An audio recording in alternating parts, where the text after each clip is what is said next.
세상에 떠도는 기묘한 괴담들. 첫 번째 이야기. 70년대 비오는 날의 아줌마 귀신. 1975년 6월경으로 생각됩니다. 수원에서의 일입니다. 국민학교 4학년 때의 일이었지요. 그때 살던 집은 수원에 있던 수원여고의 옆이었습니다.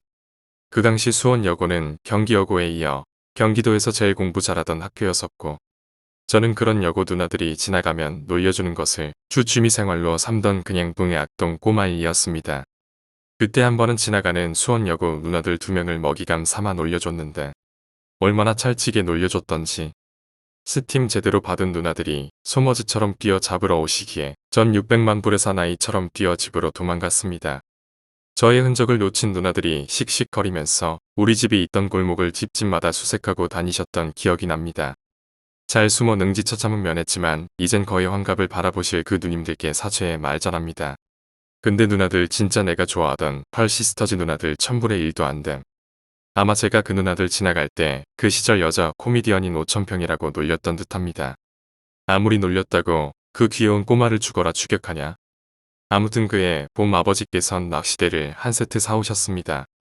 새로 이 취미생활을 하신다고 사오신 낚시대는 그때만 해도 막 출시되던 신소재로 만든 글라스대였는데 지금은 더 발전된 카본대가 주를 이루지만 그 시절만 해도 글라스대도 워낙 고가의 낚시대였고 아버지께서 애지중지하셨던 기억이 납니다. 그리고 얼마 후 아버지를 따라 수원에서 오로 생애 첫 출조를 하게 되었죠. 그때 잡아본 붕어의 짜릿한 손맛이 그 뒤 저를 완전히 사로잡았고 그 뒤로 틈만 나면 아버지의 신빙 낚시대에 사악한 눈빛을 보내는 아들이 불안하셨던 아버지는 어느 날 낚시대를 한 대 사주셨습니다. 그때 사주신 낚시는 그 시절 많이 사용하던 대나무 낚시대였고 지금 낚시처럼 쭉쭉 뽑아서 쓰는 낚시가 아니라 한 칸 한 칸 꼽아서 연결하는 낚시대였어요. 그 뒤 한겨울 얼음 어는 시기만 빼곤 방과 후 매일 서울로 달려가던 낚시소년이 되었습니다. 얼마나 열심히 다녔던지 어머니께서 최태공이라 부르셨죠. 이렇게 방과 후 서울로 만근을 하고 있던 어느 날이었습니다. 때는 초여름이었고 하루 종일 비가 오던 어느 날 평소처럼 학교에서 돌아온 후 가방을 팽개치곤 낚시대를 챙겨 걸어서 3~40분이 걸렸던 서울호 비옷에 우산까지 챙겨 들고 달려갔습니다. 어머니께선 극구 말리셨지만 비 오는 날 고기가 더 잘 잡힌다고 간 거죠. 경부선 타시는 분들 보시면 수원역 지나서 서울 방향으로 바로 나타나는 호수가 서호입니다. 농촌진흥청이 함께 있던 곳. 지금은 서호의 큰 못인 큰 저수지만이 남아있지만 원래 서호는 지금은 매립되어 버린 철길 반대편에 작은 못과 함께 있던 쌍둥이 못이었고 작은 저수지엔 수초가 잘 발달되어 가물치가 아주 많았죠. 작은 못에 도착하자마자 비가 오는데도 불구하고 바로 낚시에 삼매경에 빠졌고 그때만 해도 몇몇 어른들이 낚시 중 이시라 무섭고 그런 거 없었습니다. 그러고 얼마간 시간이 흐른 후 갑자기 내리던 비는 하늘이 어두워지면서 대야로 쏟아붓는 폭우로 변했고 번개까지 치기 시작했습니다. 낚시하던 분들은 서둘러 황급히 짐을 챙겨 떠나셨지만 예전 아쉬워 조금만 더를 외치며 마지막까지 남았죠. 나란 남자 사랑하는 취미생활을 위해 비바람도 번개도 폭우도 묵묵히 견뎌내는 핫한 남자는 개뿔. 그냥 미련 곰팅이었죠. 비가 넘어와 수면에 튕기는 비 때문에 지도 안 보여 사투를 벌이는데 갑자기 뒷목이 쭈삣한 것이었습니다. 뭐지? 이 쎄한 기분은? 하며 주위를 둘러보는데 철길 기초인 낚시하던 뒤편 멀리서 철로를 따라 사람이 수원역 방향으로 걸어오는 겁니다. 가까이 왔을 때 보니 머리가 길고 얼굴이 하얀 젊은 아줌마였었죠. 한 20대 후반에서 30대 중반 사이. 그때는 20살만 넘어도 내겐 다 아줌마였던 시절이라. 아무튼 그런 젊은 여자가 땅만 바라본 채 철길을 걸어 오시고 있었습니다. 전 속으로 저 아줌마 왜 저러지? 비가 이렇게 많이 오는데 우산도 안 쓰시고 하며 바라보았고 그 아줌만 땅만 쳐다본 채 제가 서 있던 곳 바로 위를 지나 멀어져 가는 거였습니다. 뭐야? 금달래 아줌만가? 라고 생각을 했죠. 금달래 아줌마는 제 고향인 대구 옆 경북 경산에서 저 어릴 적 너무나 유명하셨던 광녀셨습니다.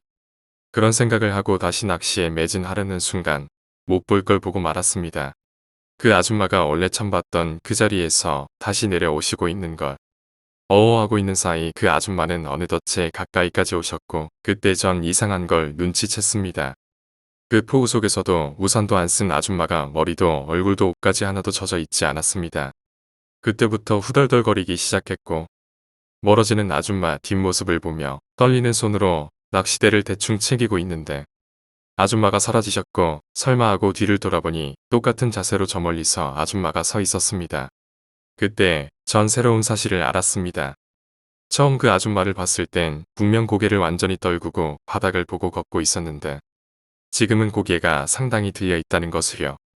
그러니까 한번 사라져서 원 위치할 때마다 고개를 들어주는 중이었던 거죠. 지금 생각해봐도 별로 늦은 시간도 아니었는데 원래 귀신은 심야가 피크타임 아닙니까? 저는 이번엔 무조건 도망쳐야 한다는 생각이 들었습니다. 저 있는 데까지 오면 그 귀녀께서 제게 잘생긴 꼬마야. 이쁜 아줌마랑 비 맞으면서 수영하고 놀래. 이럴 것 같았어요. 죽어라 뛰었습니다. 제법 많이 뛰어 동네로 들어가는 작은 언덕 입구까지 단숨에 뛰었고 숨을 헐떡이며 그 와중에 그 죽일 놈의 호기심이 뭔지 철로 쪽을 내려다 보았습니다. 그 아줌만 여전히 걷는 중이었는데 어느 지점까지 다다르자 핏 하고 사라져선 원래 있던 자리에서 다시 나타나는 것이었습니다. 저 아줌마 초능력 귀신인가? 순간이동, 텔레포테이션 막 이런 거 쓰는 건가? 그런데 이번엔 아줌마가 제가 낚시하던 위치쯤 오더니 그 자리에 서는 거였어요. 그리고 저를 딱 바라보는 겁니다. 멀어서 눈, 코, 입은 확실히 구분 못하지만 그 새하얀 얼굴이 제 쪽을 바라보고 있었습니다. 저는 다시 미친 듯이 집으로 달렸고 집에 도착한 저는 비 오는 날 비 맞고 놀라고 뛰기까지 해서 심한 감기 몸살에 걸렸고 어머니께서 날리시는 찰진 등짝 스매싱을 맞으며 학교도 못 가고 며칠 심하게 알아 누웠습니다. 더 무서운 사실은 2개월간 낚시 출전 정지의 중징계를 받았습니다. 그 뒤론 한참 동안 낚시 가기 전에 성당 가서 조그만 약병에 성수 한 병씩 몰래 훔쳐다가 낚시 전에 온몸에 뿌리고 했습니다. 두 번째 이야기, 80년대 울릉도의 처녀 귀신. 이번 이야기는 1984년도 여름방학에 일어난 이야기입니다. 어찌 그리 잘 기억하냐고 하신다면 그냥 기억이 나서 기억이 난다 그랬을 뿐인데가 아니라 대학 신입생 때 이야기거든요. 네, 제가 84학번이지요. 저도 20살 파릇파릇한 새내기였던 때가 있었답니다. 전 대학을 대구에서 다녔답니다. 정말 파란만장하지요. 코리안 보헤미안, 대구에 있는 경엑스 대학교에 입학을 해요. 디스코텍도 가고 음주도 배우고 여자는 금욕적인 학생다운 생활을 하던 모범생이었지요. 정말입니다. 저는 전공이 간신히 2학년 때만 좀 놀 수 있는 과이다 보니 정말 시간만 나면 미친 듯이 노세노세 젊어서 노세를 하던 때였습니다. 그래도 총장님의 사랑의 편지는 안 받았어요. 흔히들 다른 말로 학사 경고라 하지요. 그러다 여름 방학이 되고 전 그 시절 늘 꿈꾸었던 혼자만의 여행을 떠나게 되었습니다. 목적지는 울릉도. 지금까지도 제주도는 여러 번 갔어도 울릉도는 그때가 처음이자 지금까지 마지막이었지요. 목적지를 정한 저는 포항에 사는 과동기에게 전화를 했고 그 집에서 하루 잘 지내며 친구 어머니가 해주시는 밥을 넙죽넙죽 받아 먹었어요. 지금은 어떤지 몰라도 그땐 포항은 집안이 물러 몇 층 이상한 건물을 못 짓는다고 하더군요. 낮은 건물들이 들어찬 거리 풍경이 참 이채로웠죠. 그리고 다음날 저녁 떠나는 배에 몸을 실었습니다. 그때 포항서 울릉도를 오가는 배는 밤에 출발하여 배에서 밤을 보내고 다음날 이른 아침에 도착을 하던 큰 배였어요. 저는 그날 밤 귀신보다 훨씬 무서운 진격의 배멀미를 경험해야 했고 친구 어머니께서 정성스럽게 해주셨던 그날 저녁밥에 반찬을 하나하나 눈으로 확인해야만 했어요. 그것도 수차례나. 아오. 지금도 그때 생각하면 토 나오려 하네요. 제 울릉도 여행 계획은 이랬습니다. 도착하면 해안을 따라 걸어서 울릉도를 일주하는 거였는데 1박 2일의 코스였어요. 이른 아침에 울릉도의 중심인 도동항에 도착하여 방 잡으라는 호객하시는 분들을 지나 오른편에 있는 저동항 쪽으로 길을 나섰습니다. 지금은 어떤지 몰라도 그땐 울릉도 일주도로 공사를 시작하던 초기였어요. 울릉도는 진짜 하나의 바위나 같았죠. 해안 따라 절벽 깨면서 도로를 만들었으니까요. 그래도 울릉도엔 댐은 없으니 그나마 산길도 풀길도 마음 놓고 헤치고 갈 수 있었습니다. 길 잘못 들어 해안 초소에도 들리고 마을도 지나고 아줌마들한테 놀림도 받았습니다. 지금 분들은 모르실 그 시절 생활상이라 생각하고 여담 하나 올리죠. 그때 대한민국 젊은이들을 강타한 초울트라 메가톤급 유행이 있었으니 그 이름 유니섹스와 그 이름 찬란한 짱구 파마였습니다. 남자 여자 할 거 없이 남녀가 구분 안 가는 디스코 바지와 눈길 가는 눈옷. 남녀 똑같이 한 머리 스타일인 짱구 파마는 거리를 온통 거대한 브로콜리 밭으로 변모시켰습니다. 저도 그 파마를 했었는데 술 취한 휴가 군인 하나가 제 뒷모습 보고 여자인 줄 알고 저희 집까지 쫓아온 적이 있지요. 저는 그 당시 TV에 자주 나오던 미스터 파마란 남자 모델 같은 머리를 기대했었는데 싼동네 미장원에서 했더니 현실은 마이콜이었지요. 둘리의 마이콜. 아무튼 남자가 파마한 것을 처음 보신 동네 아주머니들이 남자가 파마했다고 수근덕수근덕. 그렇게 외로워도 슬퍼도 안 지치는 캔디처럼 씩씩하게 걷던 저도 해가 떨어질 저녁이 되어서 체력이 바닥이 났고 더 이상은 힘들다 생각할 때 마을이 나타났어요. 지금은 지명이 기억이 안 나네요. 도동의 반대편 쪽에 있던 마을이었고 하루 동안 섬을 반쯤 돌았었지요. 그런데 여기서 저의 실수였던 것이 그곳에서 민박을 구한다는 아니란 생각이었는데 마을에 도착하니 이미 어두워진 데다 그 마을은 민박은 없을 것 같은 전형적인 어촌이었습니다. 꽤 큰 마을이었는데 도저히 더 이상 가지 못할 것 같았던 저는 그 마을에 하나 있는 교회를 보고 얼굴에 철판을 깔기로 했습니다. 최대한 불쌍한 한국전쟁 피난민 표정으로 계십니까? 계십니까? 누구요? 교회 한 채 문이 열리고 목사님과 사모님 그리고 갓 국민학교에 입학했을 법한 어린 딸이 나왔어요. 여행 온 학생인데 딸이 어두워 민박을 구하지 못했으니 아무 곳이나 좋으니 하룻밤만 자고 가게 해주십시오. 그러자 그 목사님은 저를 한번 쓱 보시더니 교회 종로 바로 밑에 있는 종탑방을 내주시고 이부자리도 주시더라고요. 그땐 지금만큼 사회가 각박하고 무섭진 않았지만 그래도 너무 고마웠지요. 배도 많이 고팠지만 밥까지 달라고 할 그럴 염치는 없어 그냥 물 한 모금 먹고 자리에 누웠습니다. 피곤한 몸에 금방 잠이 들었는데 새벽에 배가 너무 고파 잠에서 깬 거였어요. 이 세상에서 배고픈 것만큼 서러운 일은 없는 듯 말이죠. 그래서 열린 창문 밖으로 바깥 밤바다를 물끄러미 쳐다보고 있었습니다. 그 교회는 마을길 옆에 있는 교회 종탑방에서 창문으로 바라보면 바로 바다가 보이는 그런 위치였죠. 바다와는 5-60m 정도. 줄인 배를 부여잡고 모래 대신 주문만한 돌들로 해안이 이루어진 바닷가를 멍하니 보는데 해변을 따라 어떤 아가씨가 걸어오더라고요.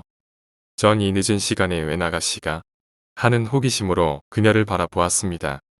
그녀는 그렇게 해변을 걸었고 교회 앞에 일직선으로 보이는 장소까지 와서는 걸음을 멈추었습니다. 그리고는 제가 보고 있는 걸 이미 안다는 듯 저를 바라보았습니다. 그리고는 감정 없이 저를 쳐다보는 느낌. 저랑 그녀의 눈빛 교환 시간이 조금 지나고 그녀는 바다 쪽으로 뒤돌아서더니 바다를 향해 걸어 들어가는 거였어요. 제가 원래 여름이고 겨울이고 항상 으뜸 가리개만 입고 자는 버릇이 있거든요. 전 너무 놀라 황급히 옆에 벗어놓은 티와 바지를 입기 시작하였습니다. 전 그 여자가 자살하려고 한다고 생각을 했던 거죠. 말려야 한다는 생각으로 뛰어나가려고 했는데 그녀를 계속 보면서 옷을 입다가 불현듯 이상하다는 생각을 했습니다. 그것은 그녀와의 사이가 멀지도 않은데 불맹이로 이루어진 해안을 걸으면서 아무런 소리가 나질 않았다는 거였죠. 아무리 가벼운 여자라도 그렇게 쥐 죽은 듯 고요한 새벽에 돌밭을 걸으면 당연히 소리가 나야 하잖아요. 그래서 유심히 보다가 그 더운 여름에 창문을 살며시 닫아버렸습니다. 그녀가 바다로 걸어 들어가는데 전혀 몸이 가라앉지 않는 거예요. 울릉도를 가 보신 분들은 잘 아시겠지만 울릉도는 망망대해 외로이 떠 있는 섬입니다. 섬 주변이 굉장히 가팔라서 몇 군데 해수욕장으로 쓰이는 곳 이외엔 10m만 들어가도 사람 키는 우습게 넘지요. 전 창문을 닫고 방에 불을 재빨리 켜놓은 창문 밑에 숨어 있었지요. 시간이 좀 지난 후 몹쓸 호기심 덩어리 렛대는 창턱을 부여잡고 고개를 빼꼼히 들어 바깥 동정을 살폈습니다. 그런데 바로 교회 종탑방 밑에서 위를 쳐다보고 계시대요. 헉헉 내가 니들 때문에 제명에 못 죽겠다. 그러더니 제게 내려오라고 천천히 손짓을 했습니다. 미쳤냐? 내려가게. 라고 제가 말하면서 방바닥에 몸을 납작 엎드렸습니다. 그러자 이번엔 소리가 들리더라고요. 내려와 내려와. 귀를 막아도 머릿속에 울린다는 그 돌비 시스템을 오롯이 경험하며 전 귀를 막고 무서워 떨다 지쳐 잠이 들었습니다. 아침에 목사님의 어린 딸이 오빠 밥 먹으래요라고 하는 소리에 깼고 그 아이가 그러더라고요. 왜 창문 밑에서 그러고 자고 있냐고. 아침에 감사의 말씀을 전하고 태어나 처음으로 오징어회 무침이랑 아침을 먹는데 목사님이 제게 내가 재워달라고 하는 사람들 있어도 절대 안 재워주는데 이라고 말씀하셔서 전 왜 재워주신 거냐고 여쭤보았습니다. 제가 자신이 거절하면 금방 쓰러져 무슨 일 있을 것 같았다고 자신이 재워줘야만 할 것 같았다고 말씀하시더군요. 무슨 족이 있으셨나. 식사 후 사모님이 어린 딸에게 오빠 마을 좀 구경시켜주라고 하니 꼬마가 제 손을 잡고 구경시켜준다고 끌고 나왔습니다. 어젯밤 그녀를 목격한 위치에도 가보고 그 아이랑 방파제에도 가보았습니다. 그리고 방파제에 잠시 앉았습니다. 그 아이에게 직설적으로 물어보긴 뭐해서 바다를 보고 야 여기 무지 깊다. 빠지면 죽겠는데 누구 빠진 적 없어? 하고 물어보니 아니 없는데 하고 쿨한 대답이 돌아오더군요. 그럼 걔는 도대체 누구? 왜? 그리고 목사님 부부와 꼬마에게 작별 인사를 하고 도동으로 다시와 그날 오후 떠나는 배를 타려고 기다리고 있었는데 갑자기 일기가 급변하여 폭풍이 몰아쳐 급히 민박집을 구해야 했습니다. 지금도 안 맞는 일기예보가 그 시절 오죽했겠어요. 무려 3일이나 계속된 출항 금지로 폭우 쏟아지는 울릉도에서 민박집에 꼼짝 못하고 갇혀 있었지요. 거기다 민박료를 내고 나자 배상 이외엔 몇 푼 남지 않아 민박집에 냄비 빌려 라면을 끓여 먹거나 민박집 아줌마가 제가 불쌍해 보여서 차려주신 구호밥상으로 겨우 연명하고 있었습니다. 그런데 사건은 끝나지 않았어요. 그날 밤 그년이 또 찾아왔어요. 어찌 알았는지 민박집 제 방 앞이 바로 마당이었는데 밤에 이리저리 뒤척이다 잠이 들려 했을 때였습니다. 그 폭우가 쏟아지는 시끄러운 빗소리에도 또렷하게 들렸어요. 어제 머릿속에 울리던 그 목소리. 들어도 돼? 들어도 돼? 이 미친. 아무리 귀신과 사람 사이라도 남녀가 유별하거늘 어디. 난 아직 여자랑 한 방에서 밤을 지낼 마음의 준비가 안 됐거든. 저 아무 소리 안 하고 불법 제조한 초강력 성수가 든 플라스틱 약병을 부여잡고 언제라도 발사할 준비를 하곤 부들부들 떨다가 떡실신되었다가 부들부들 떨다가를 3일이나 반복해야 했었어요. 지독한 년이 3일을 꼬박 찾아왔습니다. 전 그렇게 3일 밤을 새다시피 하곤 피골이 상접한 몸으로 포항으로 겨우 기어 나올 수 있었어요. 얼마나 피곤했던지 배 안에선 골아떨어져서 진격에 배 멀미도 안 하고요. 그런데 이 사건으로 완전 산거지에 폭탄 맞은 마이골골을 하고 귀향한 제 몰골에 모성애를 느낀 첫사랑과 사랑을 시작하는 전어위복의 기회도 되긴 하였죠. 불법 제조 초강력 성수는요. 성당에서 애기들 시럽 감기약 플라스틱병에 성수를 받아 이분저분 아는 신부님들께 돌아다니며 몽땅 축성받은 발사할 수 있는 물총 타입 성수병이었죠. 효과는 모르겠어도 가지고 다니면 마음은 든든하더라고요. 세 번째 이야기, 감시 카메라. 이것은 거래처에서 일하시는 분께 들은 이야기입니다. 유 씨는 어느 경비회사에서 일하고 있었습니다. 어느 날 평소라면 경비사무소에서 대기하고 있었을 테지만 이날은 어느 빌딩의 경비를 돌게 되었다고 합니다. 평소처럼 정기 순찰 코스를 돌고 사무소에서 감시 카메라로 감시를 하게 되었습니다. 이 빌딩은 밤이 되면 일부 입주자를 제외하고는 사람은 살지 않았다고 합니다. 그런데 지하 3층에서 경보 시스템이 작동해서 유 씨와 동료는 지하 3층으로 향했다고 합니다. 지하 3층은 창고이기 때문에 도난이라도 있으면 곤란해집니다. 유 씨와 동료는 지하 3층을 구석구석 돌아봤지만 이상은 없었습니다. 일단 무선으로 사무소에 연락을 취해서 사람이 출입했는지 여부를 알아봤지만 이상은 없다는 보고가 돌아와 다시 한번 순찰을 하기로 했습니다.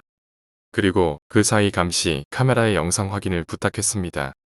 그러자 무선으로 지하 3층에 카메라에 사람의 얼굴이 카메라를 보고 있는 것이 찍혀 들어있다는 보고가 들어왔습니다. 유 씨는 바로 동료와 확인을 위해 올라갔다고 합니다. 그렇지만 그곳의 카메라는 8m 높이쯤 설치되어 일반적인 사람이 찍힐 때는 어떻게 해도 얼굴이 카메라에 잡힐 수 없는 곳이었습니다. 이상하다고 생각하면서도 유 씨와 동료는 날아다니는 곤충 같은 것이 찍혀 오해한 것이라고 생각하며 사무소로 되돌아왔습니다. 사무소에 돌아와 유 씨와 동료는 영상에 확인을 했습니다. 거기에는 확실히 한순간 사람의 얼굴이 찍혀 들어와 있었습니다. 그러나 그런 비현실적인 것을 보고할 수 없어서 다음날 업무 보고서에는 큰 나방에 의한 오보라고만 적었다고 합니다. 나중에 회사 관계자에게 그곳에 대해 물어봤더니 몇 년 전 저 장소에서 목을 매서 자살한 사람이 있었던 모양입니다. 그 얼굴의 인물은 혹시. 네 번째 이야기, 지하철.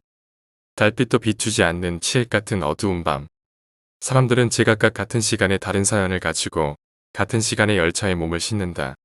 모두들 각자의 이유를 가지고 지친 몸을 이끌고 하루 동안의 고단함을 생각하며 긴장이 풀려 기절하듯 잠에 빠져버리는 사람들. 그 모두의 잠시 동안에 안식처가 되는 곳, 이곳은 지하철이다. 삐리리 본 열차는 오늘의 마지막 열차입니다. 으아, 타야 돼. 내 이름은 정훈. 오늘의 마지막 열차를 마지막으로 타게 되는 영광을 가지게 되었다라고 말하지만 야근의 압박에 마지막 열차를 타게 된 건 정말 최악의 상황이었다. 간신히 타게 된 열차 안에는 막차였지만 사람이 꽤 있었다. 빌어먹을 정말 이짓거리를 얼마나 더 해야 하는 거야. 그렇게 나도 모르게 한숨처럼 나온 푸념을 하자 사람들의 시선이 집중됐다. 열차에 요란하게 들어올 때부터 이미 시선 집중의 인물이 되어버린 것 같다. 난 그냥 고개를 꾸벅하며 미안함을 표시하고 눈을 감는다. 오늘도 정말 피곤한 하루였다는 고된 생각과 함께 나도 모르게 잠에 빠져든다. 요란했던 그가 잠들고 숨소리만이 고요하게 들리는 열차는 계속해서 어둠을 가르고 달린다. 하나둘 사람들이 자신의 목적지에 도착하고 열차에 그만이 남게 되었을 무렵. 아, 얼마나 잔 거지. 나의 집은 종점전점 거장이었기 때문에 난 항상 열차에 몸을 실으면 단잠에 빠지고 만다. 그런데 그날은 유독 이상하게 눈이 일찍 떠진 것 같은 기분에 핸드폰을 열고 시간을 확인한다. 다음 정류장을 알리는 안내원의 목소리와 함께 대충 시간을 계산하고 평소보다 일찍 일어난 것을 확인하였다. 아, 벌써 하나도 없네. 이 열차 그렇게 사람이 많이 타지 않는 열차였나. 보통은 잠을 자면 집에 도착할 때쯤에나 일어나기 때문에 평소보다 일찍 일어나게 된 오늘은 약간은 신기한 기분이 들었다. 아무도 없는 전철을 보며 여유를 즐기고 스트레칭을 하고 있는데 열차엔 나뿐만이 아닌 것이라는 걸 알게 되었다. 저 멀리 긴 코트를 입은 나랑 또래로 보이는 여자가 널널한 자리를 냅두고 땅만을 보면서 힘없이 기대어 있는 모습을 보며 조금 이상한 생각이 들긴 했지만 금세 관심이 사그라져 나의 자리에 앉았다. 잠도 조금 깨고 심심하기도 하여 들고 다니기만 하던 소설책을 꺼내 폼을 잡았다. 하나책을 너무 오랜만에 잡은 탓일까? 오늘 일이 너무 고된 탓이었을까? 난 금세 또 잠에 빠져들고 만다. 그가 잠에 빠져들자 멀리 있던 여자는 고개를 들고 희미하게 미소를 짓는다. 그는 그렇게 수분간 잠에 빠져들었다. 앞도 얼마나 잔 거지. 이제 슬 도착할 때가 되지 않았나. 정신을 차리려 눈을 감고 이것저것 생각을 하며 머릿속을 정리하고 기지개나 한 번 더 펴볼 요양으로 자리에서 일어났다. 헉! 난 내 눈을 의심했다. 내가 일어난 열차에서 믿을 수 없는 풍경이 펼쳐지고 있다. 열차의 내부에 피바다가 생겨버렸다. 그 모양새는 꼭 영화 시상식에서나 보던 레드카펫이 쭉 이어져 있었다. 난 너무 놀라 온몸이 굳어버리는 것을 느끼며 생애 처음으로 보는 너무 많은 비와 피비린내의 구역질이 올라올 것만 같았다. 손은 사시나무처럼 떨리고 어떻게든 정신을 차려보려 했다. 허나 그 핏길의 주인공을 발견한 난 지금 당장이라도 그냥 기절했으면 좋겠다는 생각으로 머리가 가득 차버린다. 스르르. 무언가가 끌리는 소리에 바라본 그곳엔 너무나 두렵고 역겨운 무언가가 움직인다. 여자였다. 임산부인지 배가 남산만해져서 그 커다란 배를 바닥에 깔고 손과 발로 땅을 헤엄치듯 육중한 몸을 끌었다. 영화처럼 되지는 않았다. 기절하면 벗어날 수 있을 거라 생각했는데 정신은 더 맑아지는 것만 같았다. 그것의 배에선 계속해서 피가 새어나왔다. 지금의 이 상황의 주인공은 분명히 저것이었다. 저것은 이미 열차를 수십 번이나 왔다 간 듯 하였다. 피가 굽고 그 위를 새로운 피가 묻어나왔다. 내가 정말 두려웠던 건 빗길은 한 길로만 쭉 이어져 있는 것이 아니었다. 빗길은 내 앞에 선 방향을 한번 틀어 내 발끝까지 이어져 있다. 정말 오줌이라도 지릴 것만 같다. 등에선 식은땀이 흘렀다. 심장은 너무나 빠르게 뛰고 발은 누군가가 잡고 있는 듯 움직이질 않는다. 그렇게 몇 분이나 흘렀을까. 무언가에 가까워져 가는 소리를 듣고 있는 난 정말 간절히 기도를 하였다. 한 번도 찾은 적 없던 씨를 찾고 살려달라고 빌었다. 허나 씨는 나에게 구원의 손길을 내밀지 않는다. 그것이 다가온다. 스르륵 스르륵. 다가오는 속도는 점점 빨라지는 것만 같고 내 두려움도 점점 커져만 간다. 그렇게 그것이 내 앞으로 왔을 때쯤 난 또 한 번 놀라고 만다. 그것은 방향을 틀었다. 제발 그러지 않기를. 방향을 틀지 않기를. 날 보지 않기를. 그렇게나 빌었건만 그것은 나에게 왔다. 서서히 묵직한 몸을 억지로 일으켜 세운다. 그렇게 서서히 나의 눈앞으로 다가오는 그것은 눈은 원망스런 회색의 눈동자로 날 바라보고 있고 남산만한 배는 쓸려서 피부 가죽이 벗겨지는 듯하다. 그리고는 천천히 나에게 손을 가져온다. 키에 적고 성한 곳이 없는 손은 나의 얼굴을 어루만지며 기괴한 음성으로 말한다. 돌려줘 나의 아기 나의 아기. 유리가 깨지는 듯한 음성의 두려움이 날 집어삼킨다. 그제서야 난 신에게 바라던 것을 받을 수 있게 된다.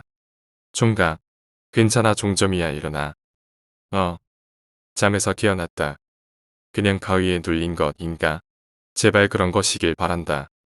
그것뿐이길 날 깨워주시는 아주머니를 붙들고 나 말고는 아무도 없었냐고 말하니 나뿐이라고 아무리 힘들어도 정신 좀 차리고 살라며 면박을 주신다. 난 살았다는 기분에 날아갈 듯 짐을 챙기고 내린다. 종점에서 내렸다는 짜증은 뒤로하고 살아있다는 생각을 다행으로 여기며 내일부터는 삶에 감사하며 살겠다고 생각한다. 헌데나 왜 이렇게 몸이 무겁지 역시 아직 피곤한 건가. 그가 내린 열차에는 아무것도 남아있지 않다. 그는 집으로 향하며 부지런히 움직인다. 거울로 꾸며진 지하철에는 부지런히 움직이는 그를 비춘다. 그의 등에는 피를 흘리는 그것이 그의 목을 잡고 들쳐업해 있다. 그것의 배에는 이미 죽어버린 듯한 하얀색 아기의 손이 그것의 배를 뚫고 나와 있다. 인터넷 뉴스. 서울경찰서는 보험금을 노리고 자신의 임신한 아내를 죽이고 시체를 유기한 30대의 가장을 입건하였습니다. 지하철에서 일하던 김 씨는 자신이 알고 있는 가장 후미진 곳에 시체를 유기하였으나 더운 날씨로 시체가 빨리 부패하여 발각되었습니다. 비정한 가장은 살인 혐의로 구속되어 재판을 기다리고 있습니다.